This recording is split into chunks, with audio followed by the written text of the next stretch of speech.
रूस ने ईरान और अमेरिका के बीच नई एटमी डील करवाने का मिशन शुरू कर दिया है। ये डील ट्रंप पुतिन की बढ़ती दोस्ती के बाद बहुत जल्द हो सकती है, लेकिन इजराइल के पीएम नेतन्याहू ने धमकी दी है कि वो 7 फ्रंट पर युद्ध की शुरुआत करने वाले हैं। ये धमकी रूस ईरान के गठजोड़ के पर्दाफाश के बाद दी गई।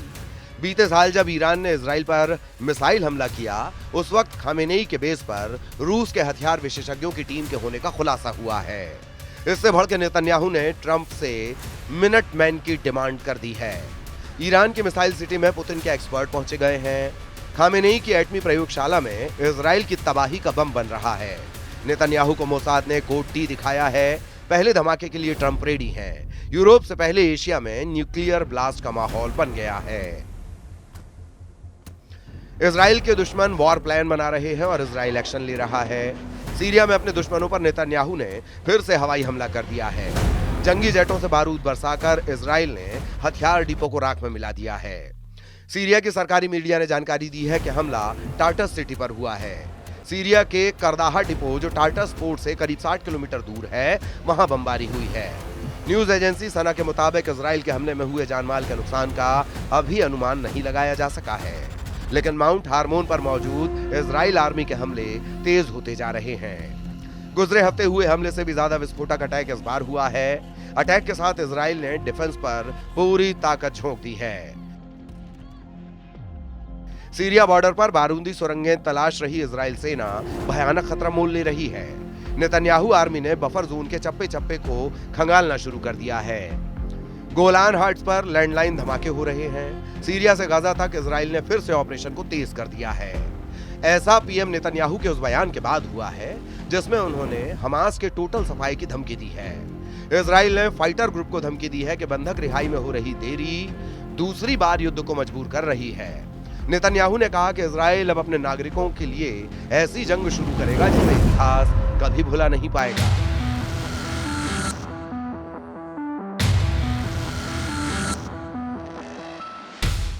नेतन्याहू ने यह भी साफ कर दिया कि गजा से जो भाग जाएंगे वही जिंदा बच पाएंगे। जो गजा में रहेगा उसकी जान की कोई गारंटी नहीं होगी। पीएम नेतन्याहू ने नए वार प्लान के तहत 7 फ्रंट एक्टिव कर दिए हैं, जिसमें इजराइल की सेना अपने हर दुश्मन को घेर कर मारने जा रही है। इजराइल ने गजा में हंगर बम के धमाके शुरू कर दिए हैं। नेतन्याहू ने गजा को नो एंट्री जोन बना दिया है, मतलब गजा के लिए भेजी जा रही राहत सामग्री की सप्लाई ठप कर दी गई है। उधर हमास नेतन्याहू पर समझौते का उल्लंघन करने का आरोप लगा रहा है। हमास का कहना है कि यह जबरन वसूली है। मिस्र के एक प्रमुख मध्यस्थ का कहना है कि इजराइल भूख और भुखमरी को एक हथियार के रूप में इस्तेमाल कर रहा है। नेतन्याहू अपनी बात पर अड़े हुए हैं। उनका कहना है कि अगर हमास नहीं माना तो इसके खतरनाक अंजाम होंगे। उनका यह भी दावा है कि अमेरिका उनके पीछे है और उनके सभी कदम अमेरिका के हिसाब से हैं। इजराइल ने प्रेशर बढ़ाना शुरू कर दिया है। हमास फाइटर्स भी झुकने को तैयार नहीं, यानी जंग का औपचारिक ऐलान किसी भी वक्त हो सकता है। इजराइल की सेना गजा पर पूरा होल्ड बनाए हुए है, इसीलिए गजा फ्रंट पर बड़ी मुश्किल नहीं आने वाली। लेकिन बाकी के बचे 6 फ्रंट पर नेतन्याहू का प्लान कारगर साबित होगा, इसकी गारंटी नहीं है। पीएम नेतन्याहू का दुश्मनों को मैसेज है, कहा है वो युद्ध के अगले चरण की तैयारी कर रहे हैं और ये 7 मोर्चों पर होगा। हम तब तक नहीं रुकेंगे जब तक कि पूरी जीत नहीं मिल जाती है, साथ ही हमारे सारे बंधक रिहा नहीं हो जाते। हमास की सेना और उसके शासन की ताकत का खात्मा जब तक नहीं होगा, युद्ध होगा। हमास इजराइल के लिए भविष्य में कभी कोई खतरा ना रहे, इसीलिए ऐसा जरूरी है। हमास के खात्मे के लिए 7 फ्रंट एक्टिव करने वाली बात ने नेतन्याहू के असल प्लान को उजागर कर दिया है। इजराइल इस बार अपने सभी दुश्मनों को घर में घुसकर मारने का मिशन शुरू करने जा रहा है।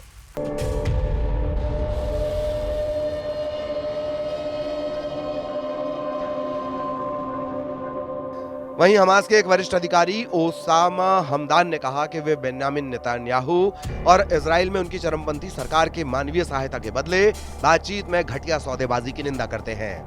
खास तौर पर इजराइल सरकार का सीमा को बंद करने और गजा में पीड़ितों के लिए आने वाली सहायता की सप्लाई को रोकने का जो फैसला लिया गया वो निंदा के लायक है।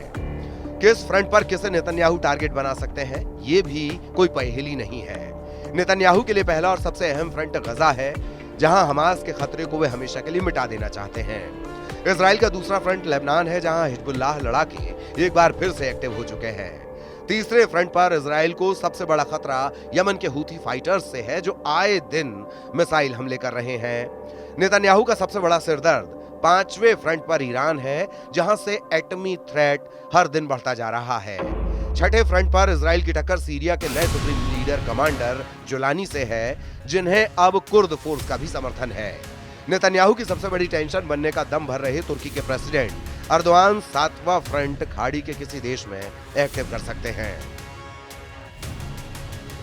इजराइल एक्शन जब ले लेता है तब दुनिया को उसकी भनक लगती है। दुश्मन के इलाके में घुसकर धमाके करने वाला इजराइल सभी लिमिट क्रॉस होने तक युद्ध के लिए फिर से तैयार है। इजराइल के पीएम बेंजामिन नेतन्याहू ने कहा कि अगर हमास अपने रुख पर अड़ा रहा और हमारे बंधकों को रिहा नहीं किया तो इसका बुरा अंजाम होगा। इसके बारे में मैं यहां ज्यादा नहीं बताऊंगा। आखिर अचानक नेतन्याहू किस बात पर इतने भड़क गए हैं? हमास ने समझौते की ज्यादातर शर्तें पूरी कर दी हैं, तब फिर इजराइल सभी वॉर जोन में हाइपर एक्टिव क्यों हो गया?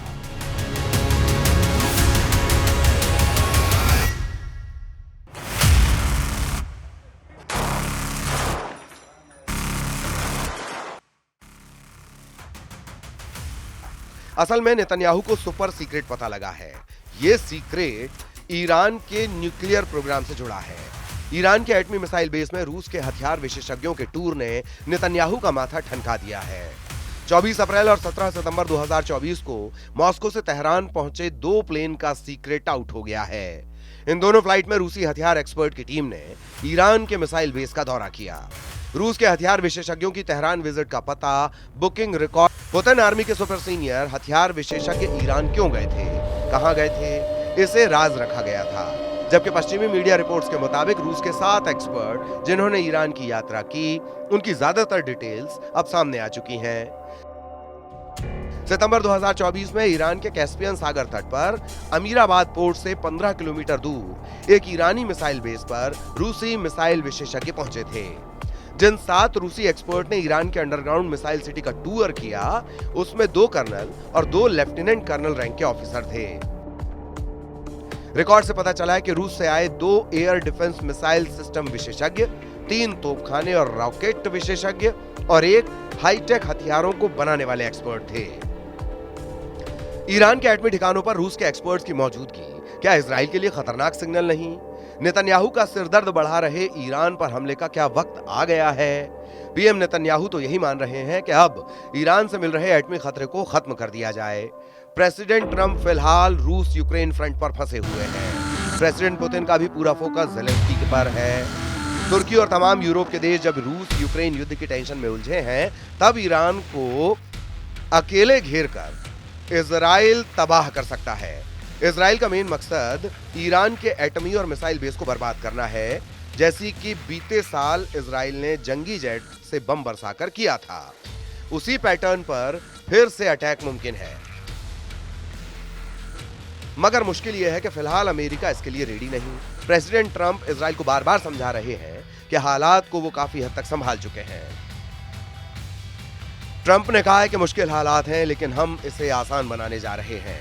हमारे आने के सिर्फ 4 हफ्तों में ही इसका बड़ा असर पड़ा है। गजा और पूरे पश्चिम एशिया पर हमारा बहुत बड़ा असर पड़ा है। हमारे बीच कई और लोगों को लेकर कुछ अच्छी बातचीत चल रही है जो इसे बेहतर बनाएगी। देखते हैं आगे क्या होता है। हकीकत में किसी को कुछ नहीं पता, लेकिन हम देखेंगे कि क्या होगा। मुझे लगता है कि बहुत सकारात्मक असर पड़ा है। ट्रंप की कोशिश से समझौता हुआ, ट्रंप की कोशिश से कुछ दिन तक शांति रही, लेकिन गजा खाली करने के उनका प्लान पूरा नहीं हो सका। हमास का एक बार फिर से सर उठाना ट्रंप को अखर रहा है। खाड़ी देशों के बढ़ते दखल से भी सुपर पावर बेहद नाराज है। ट्रंप जो चाहते हैं उसे सऊदी अरब, तुर्की, मिस्र जैसे देश होने नहीं दे रहे। इस बात की अहमियत नेतन्याहू को अच्छी तरह मालूम है। अमेरिका के गुस्से का फायदा उठाकर नेतन्याहू सभी दुश्मनों से भिड़ने का जोखिम मोल लेना चाहते हैं, मगर ये जोखिम बड़ा है क्योंकि अब ईरान के साथ रूस खड़ा है। इसीलिए इजराइल हमास युद्ध के क्लाइमैक्स में परमाणु बम के धमाके दिख सकते हैं, जिससे कई मुल्क खतरे में पड़ सकते हैं।